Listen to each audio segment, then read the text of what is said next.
Greetings, folks, and welcome to your first little mini lecture on the Iliad.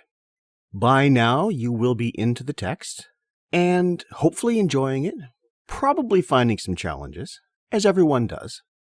So what I wanted to do right now is just let you know how I would like to proceed with these asynchronous elements of our course. With the introductory lecture, of course, I used a PowerPoint. This is what I always do. But generally speaking, in our discussions of the texts, we don't run off of PowerPoints, largely because we don't want the slides themselves, the notes themselves, to become the focus of conversation, of thought. So I think for the unit on the Iliad, I'm not going to use slides. Or at least I'm going to try this first session without using slides and see how it goes, treating it as much as possible as if we were all together talking in a class. Also, because right now, essentially, as much as I feel like I'm talking to you, I am technically talking at you. And I don't want to impose too much of myself on your reading. What I'm going to not do, at least for this first lecture, is say a whole lot about the action in the narrative of the first two books. I'd like to leave that for a more interactive forum, particularly your responses to Achilles. I don't want to just tell you how you need to read him. I want you to encounter him on your own and form your own thoughts. So what I think I will do is put some passages up on perusal that I think are particularly important and have you comment on those and see what your thoughts are, and then we'll see how they all hold together the next time we meet up. So for this first little talk then, what I do want to do is talk about the gods. By the time you get to the end of book 2, probably by the time you get to the end of book 1, you will certainly have some questions about what these gods are, what they're like, what it means to be a god, and how human beings relate to them. So what I'm also talking about now is the human relationship to the divine, which for many people is one of the most, if not the most important relationship in their lives. And the reason I'm talking about the gods, really, is given the cultural history that stands between us and them, we need to read through and, quite frankly, smash through a number of preconceptions that virtually everybody in a Western culture is going to come to this text with, for reasons that are historically very explicable. So, the gods. Where do we even begin? Well, to start, I think I might address likely general reactions, and this is based on a long time teaching the poem and just watching and listening to how students respond to the gods, and also being aware of how the gods of Greece and Rome, or of the Norse, or of other polytheistic cultures tend to be treated in the West since late antiquity. If I were to ask most of you to give one adjective describing your impression of the gods, the most common one I would get, I can virtually guarantee you, is childish. And this should be a red flag. Why would an entire culture of people who are not idiots worship a band of childish beings? So if we begin with the reaction that they're childish, or primitive is another word that comes up, then the only reasonable possibility I can think of is that we're missing something, and the thing that we're missing is really, really important. So first, why are we missing that? And at least one big part of the reason is the cultural bias built into our own society.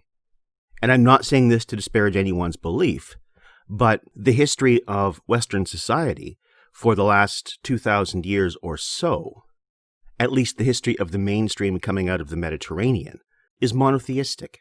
And it is through these monotheistic eyes that we are told, and often we are told by thinkers belonging to those belief systems, but also that we come to think of the gods themselves as being childish. Well, this kind of makes sense.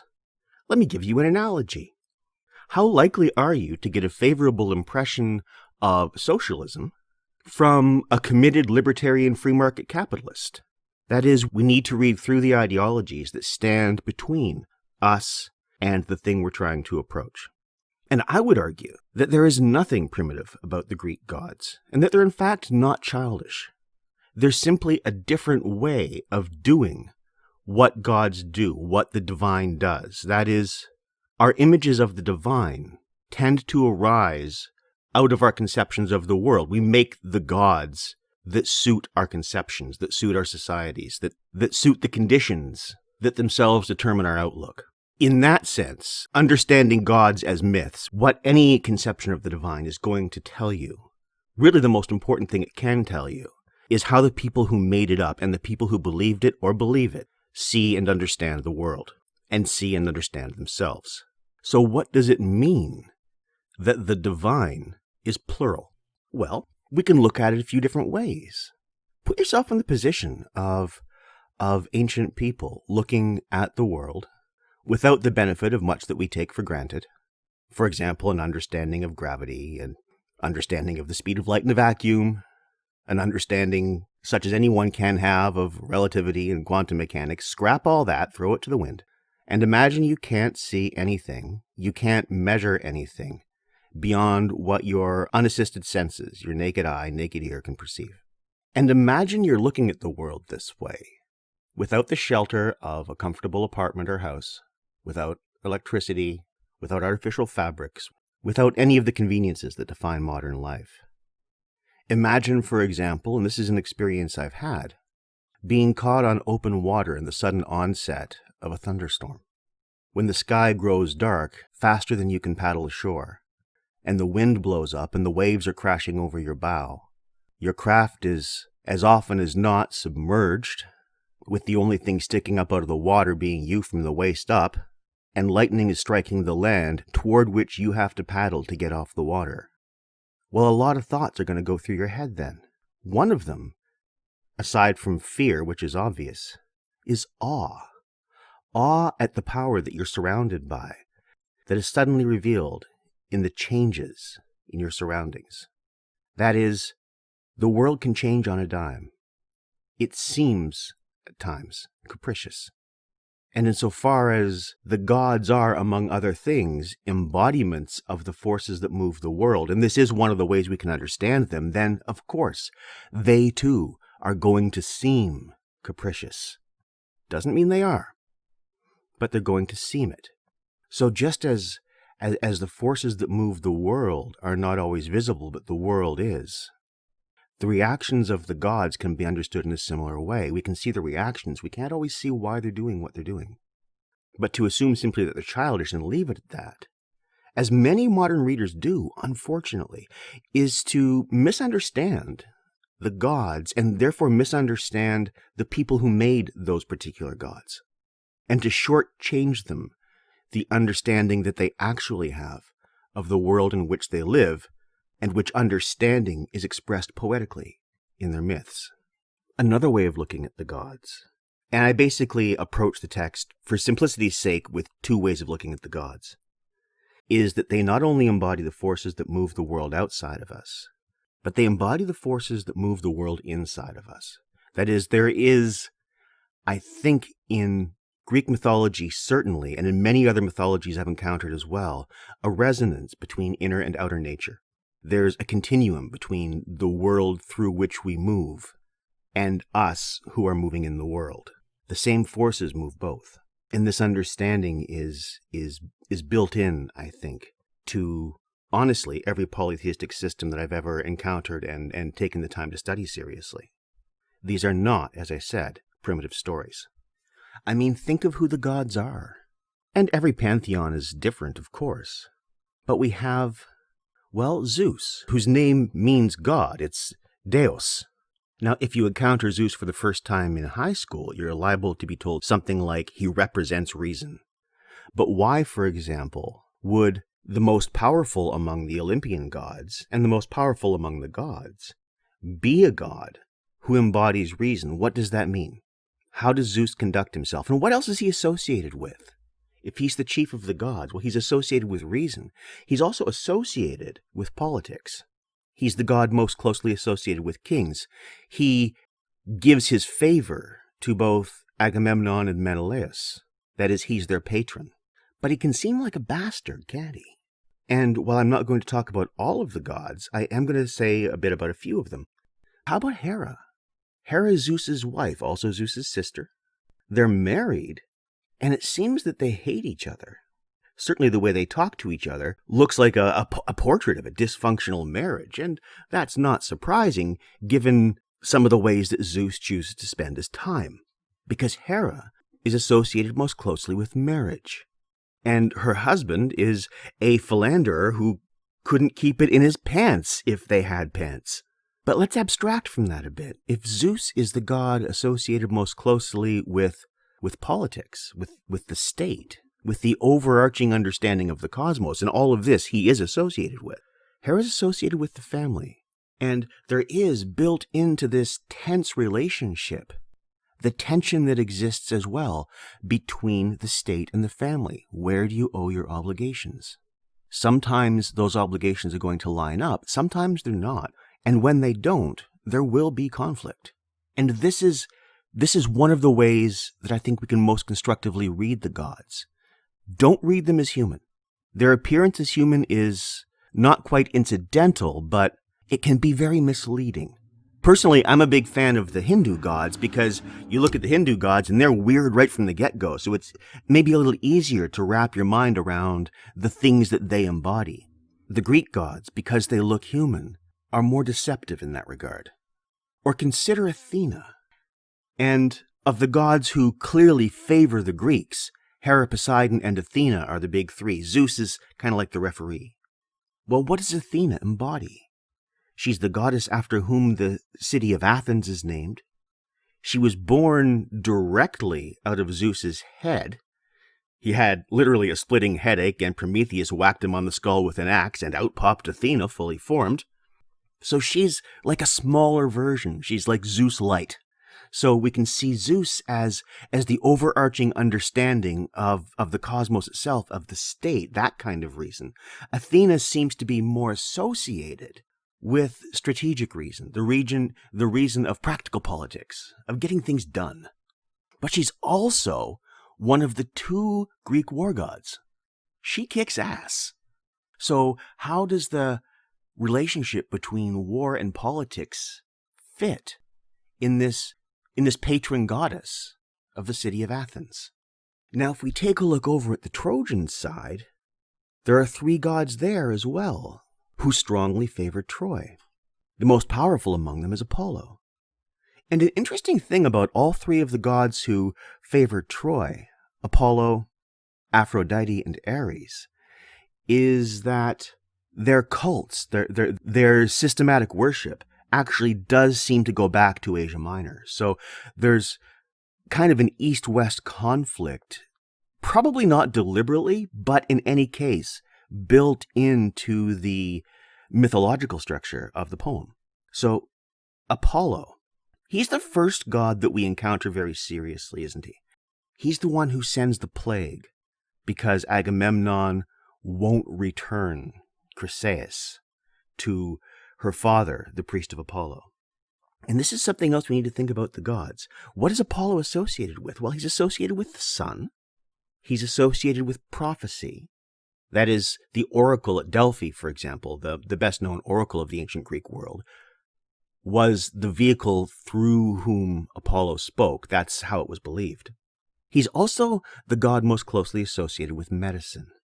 His mythological roots seem to be in, or at least related to, the Mesopotamian god Shamash, also sun god associated with prophecy and healing. But when he's put out, he's the one who brings disease. This makes sense too, doesn't it? Who better to make an entire nation sick, Roger asks during a plague, than the god who has the best understanding of health? Because if you understand it really well, you know how to wreck it really effectively.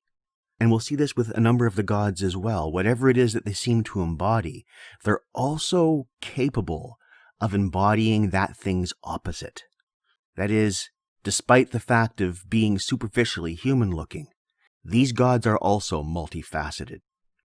The second god I mentioned who prefers the Trojans is, of course, Aphrodite. Aphrodite is the goddess associated with Eros, with erotic desire. This associates her as well with the forces that flow through life. That is, there's something about her that is the essence of creation and the essence of the urges that lead to creation, to procreation. She's most often depicted as laughing, and why not? She is the goddess of sex. It's a fun thing. But we'll find as we go through the text, she really, really, really doesn't get along with Hera. And you can kind of understand why, can't you? One way of thinking about these gods and goddesses is to pair them off. And Aphrodite and Hera seem to embody different relationships with the same or similar facets of human nature. That is, Aphrodite is the raw passion, the raw erotic passion. Hera, on the other hand, is also associated with those similar passions, as you'll see later on in the book. But in her case, there's also something institutionalized about them. Marriage is an institution. Going out for a roll in the hay is not. And as for Aphrodite's pedigree, she seems to have a direct connection with the Mesopotamian goddess Ishtar, who is associated with both sex, passion, fecundity on the one hand, and war on the other. And her history seems to go right back to ancient Sumer and the goddess Inanna, whose narratives are among the oldest narratives that humanity actually has. That is, you deal with Aphrodite, and you are dealing with something elemental. But in the Homeric conception, she's not a warrior goddess. In the Spartan conception, by the way, she still is. But we're not dealing with Spartans right now. So let's talk a bit about Ares. He's the other war god. So he's opposed to Athena. And he's opposed to Athena in a way that's parallel to Aphrodite's opposition to Hera. That is, they both embody the same passions. They both embody the same impulses. One of them in the raw, unfettered state, and the other in the guise, in the clothes, in the structures of an institution. And I'm not going to say either one is better or either one is worse, because Homer doesn't. Homer is famous for not taking sides. That is, there aren't good guys and bad guys in this poem or in the Odyssey. There are simply people at war, experiencing the things that people at war experience, doing the things that people at war do. And the poem is a meditation, among other things, on that, on the nature of war. And the conflict itself, the origins of the conflict, matter a great deal. That is, people don't tend to fight for nothing. People don't get angry over nothing unless they're predisposed to be wrathful. And the gods don't get angry at nothing. So what's the background here? Why is this war happening? We never see the beginning, do we? When the poem begins, 9 years of the 10-year Trojan War have already passed, and the poem ends before the war concludes. So we get this just glimpse of people at war who have been at war for a long time, and we get to see the effect, not just that fighting, but that being at war for a long time has on the human psyche. But we also need to bear in mind why they're here. Why has Troy been under siege for 9 years? And as with anything else, there are multiple reasons, multiple layers to the reason, which all turn out to be the same reason. The superficial cause is that Paris, one of the many sons of Priam, the king of Troy, made off with Helen, who happened to be married to Menelaus, the king of Sparta. It's unclear in Homer whether he absconded with her or whether they absconded together. It's never made entirely clear. So from that point of view, the purpose of the war is on the one hand to get Helen back, and on the other hand to restore Menelaus' honor. And I mentioned in the introductory lecture, honor in this culture is really, really important. Is it worth 10 years of war? Is it worth dying for? Maybe, because there are also other things at stake. So that's the superficial cause of the war. If we move a little deeper, we need to think of one of the other virtues, I guess, or institutions that Zeus is most closely associated with, and that is hospitality. Hospitality is desperately important to this culture and to many cultures. So naturally, the chief of the gods is going to be the one in the Greek conception who embodies that. And what do I mean by hospitality? Because, as with so many things, the modern world has trivialized ideas, trivialized notions and commitments and virtues that to the ancient world were very, very serious, such as honor. Well, hospitality is one of those. In the Greek world, hospitality followed a formula, and the formula is largely what held society together. And it works something like this. Someone comes to your door, and it could be anyone, and you could be anyone. If you're a king, great. But if you're just a poor person living in a narrow street, that's okay too. It doesn't matter. Same principles apply. Someone comes to your door, you invite them in. You feed them. You make sure they have everything they need. Not just materially, but you make them welcome. You make them comfortable. You include them in the community of your home for the time that they're there. Then and only then, once their needs are met, do you ask them their name and their story, their backstory. And they are obliged to tell you. So the first responsibility is on the host. The second responsibility is on the guest. During that exchange, a relationship is formed, a relationship of trust. And that relationship of trust binds not only those individuals, but also their families and their descendants. That is, they become something called guest friends. And that guest friendship is an ethical bond. It's a mutual commitment of, at the very least, non-aggression, and at the best, mutual support. And as I said, this carries down through the generations. Well, if your guest needs a place to sleep, you provide a place to sleep, a comfortable place to sleep. But there are other obligations as well. One is your guest is obliged not to overstay their welcome. That is, obliged not to take advantage of your goodwill. This part's not really a factor in the Iliad, but you will find that it is a factor in the Odyssey. Similarly, they're obliged not to take anything that belongs to you, or to harm anyone in your household in any way. You, as the host, are obliged similarly to not take anything that belongs to them or to harm them in any way. And when you send them on their way, you send them away with a guest gift, a good gift, not some trinket, something that means something. And once all of these forms have been met, you are allied in that guest friendship relationship. Now, why is this important? And here I need to ask how society would look if the ethic of hospitality didn't exist. If when you go to a stranger's house, you can't trust them not to harm you. And if you invite a stranger into your house, you can't trust them not to harm you. That is, this is the foundational ethos of community. And in coming to Menelaus' city and absconding with his wife, Paris broke that, and the Trojans supported him. This demonstrates, arguably, that the Trojans are outside the pale of ethical conduct. These are people you cannot do politics with. They are people you cannot trust because they will come to your home and they will take what does not belong to them. And yes, I am speaking of Helen here as an object. This is not a society that did gender equality. I'm sorry, it just wasn't. There are many ways in Homer in which women do have agency, and we'll speak about some of those. But just no, this is not an egalitarian society in any way. But that's the second reason. Not just that Paris left with Menelaus' wife. Paris demonstrated the nature of the city to which he belonged as being people you can't be in community with. Well, what do you do with people you can't be in community with? Do you leave them be? That could be dangerous. So you might have to wipe them out. I'm not recommending that. I'm saying these are the thoughts that might go through a person's head. For the record, I am not a proponent of genocide.